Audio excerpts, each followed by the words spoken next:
Hi, everyone. I just wanted to take a couple minutes of your time to go over the FRQs, which were pretty good. The practice test number 2, you guys pretty much crushed that. That was probably an average of a 5.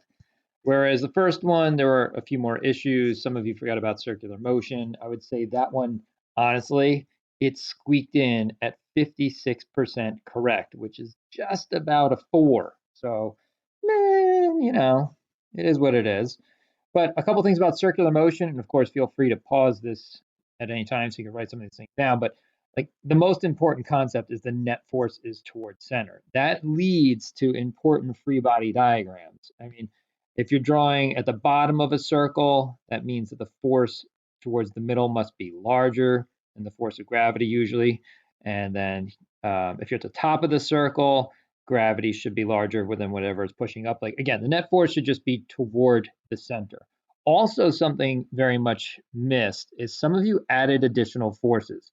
When you're at the top and the bottom of a circle, there are no like horizontal forces. It's a gift. It's just one force up, one force down. So if you added forces, that kind of ruined that problem for you. Now, another thing that I noticed was drawing free body diagrams to scale. I've done that here on the right, where you can see that there's more force toward the center, and they were picking off points for that. Now, my understanding is that for the AP exam that you'll be taking in like 3 weeks, you won't have to draw, they said. You won't be drawing anything and you won't be graphing anything. So that might be the case. However, you may have to explain and articulate why you would like why the force towards center would be greater. Like looking at this example on the left here, say this is you at the bottom of a circle and you're on a swing, the normal force should be greater than the force of gravity because the net force must be towards the center. So while you're not drawing it, you are still able to articulate why you would draw it a certain way. Again, I'm not sure. We're going to get more information about this on April 27th. A few other places that you lost points, and I remember this from when we were doing them back in class, is the opening statement of the sum of the forces causes the mass to accelerate towards the center, or sum of the forces equals mv squared over r. These are easy points to pick up. Sum of the forces equals ma. Some of you are not writing that opening statement. They're actually looking for that. That you're saying, I will use Newton's second law. And so you write it out and you get a point for that. So don't shortcut, don't be lazy, just quickly write it out. A couple other things. In terms of circular motion, it's open note, by the way, this AP exam. You may want to throw this on your equation sheet that B equals 2 pi r over t. That's for the tangential velocity. Some of you got around it in different ways, but this is the most direct and friendly. So keep that in the back of your mind. And also the height of a mass when it's on a pendulum bank based on the length of the string. And also this is the angle with respect to the vertical, which they usually give you, but keep that in the back of your mind.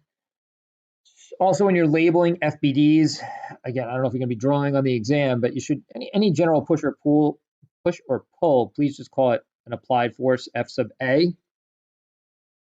Most of you did really well on the graphing, but some of you may want to look back on the graphing and just take a look at what it looks like to be constant velocity versus constant acceleration, which graphs can be curved. If you want to stop by for office hours and have any questions or feel that that's something we should discuss, let me know.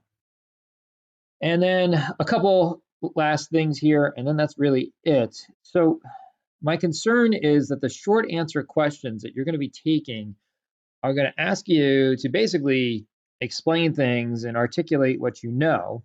And a couple examples of that in the first couple or practice tests we did. FRQ number 2 on practice test number 1, question C, I didn't like the wording of it because it mentioned what is the, if we lower the angle, what will happen to the motion of the object? And by motion, all they really cared about was the period.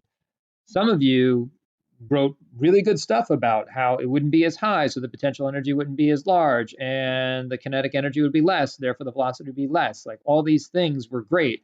Oddly, all they cared about was the period, and you saying that the length and gravity only mattered. So I loved your answers for many of you, but apparently that's not what they were looking for. That is a fear of mine when it comes to this test.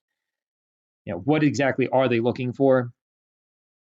And on practice test number 2, question number 2, 2B on the second FRQ about the projectile.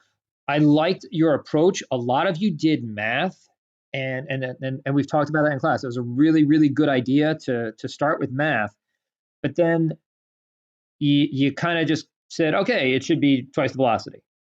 They were looking for a little bit more, as you can tell from when you scored yourself. They were looking for the fact that if it's a lower height, that the time would be less, and therefore, since the time is less, you had to shoot at a larger velocity. So they were looking for all these little nuances.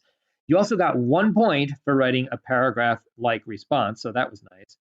And most of you touched on a lot of good spots, and a lot of you did math, but I think you should do a little bit more to discuss your math.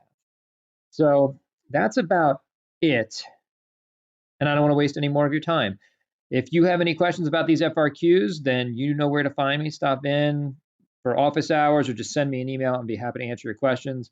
I hope you're all doing well, your families are well, and that's about it. Bye.